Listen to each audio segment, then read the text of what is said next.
ekosistem keuangan daerah ini adalah sebuah konsep yang kami usung kepada eksekutif dan legislatif di Kalimantan Selatan supaya bisa menjadikan konsep ini menjadi pendorong kebangkitan ekonomi daerah di saat pandemi ini. Ya, dengan konsep ekosistem keuangan daerah ini nanti akan terjalin satu hubungan yang sinergitas bagus antara pemerintah daerah, kemudian badan usaha milik daerah, dan kemudian para vendor-vendor atau para kontraktor yang melakukan eksplorasi di Kalimantan Selatan, yang mengambil bisnis dari Kalimantan Selatan, sehingga akhirnya tercipta sebuah skema yang transparan. Ya, skema yang transparan, dan akhirnya kami bisa mendapatkan keuntungan dari situ.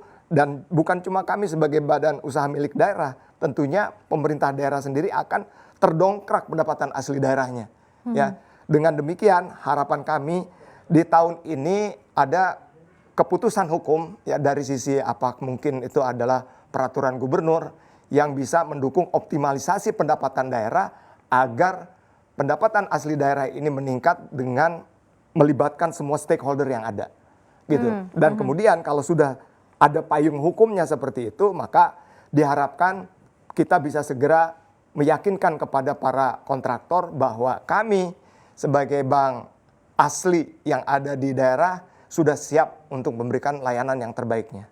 Oke, Gitu. nanti konektivitasnya akan seperti apa sih Pak? Kalau gambarkan bahwa ini akan mendongkrak pendapatan asli daerah begitu ya, before-nya seperti apa, dan nanti jika ekosistem keuangan daerah ini benar-benar terwujud, apa saja yang menjadi target-target paling atas gitu ya? Mungkin kalau dibilang target konservatif atau target agresif begitu ya Bang Kalsel dengan adanya sistem ini.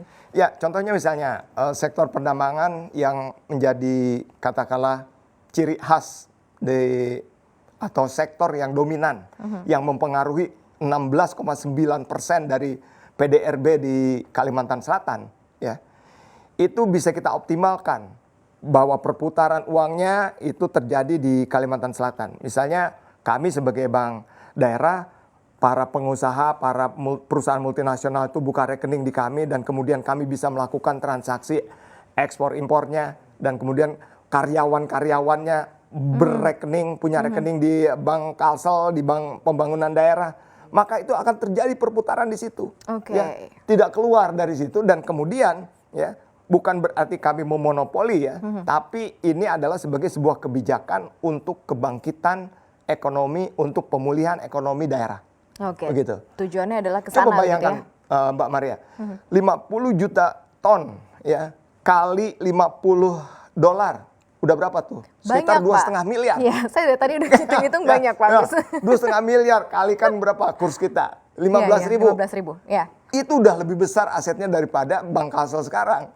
Gitu kan? Potensi yang ada. Berapa fee based income yang bisa kita dapat dari transaksi yang dilakukan? Sangat besar begitu ya, sangat besar. Perusahaan multinasional yang ada di Bank Kalsel di Provinsi Kalimantan Selatan itu sangat banyak sekali, ya. Ya, perusahaan multinasionalnya.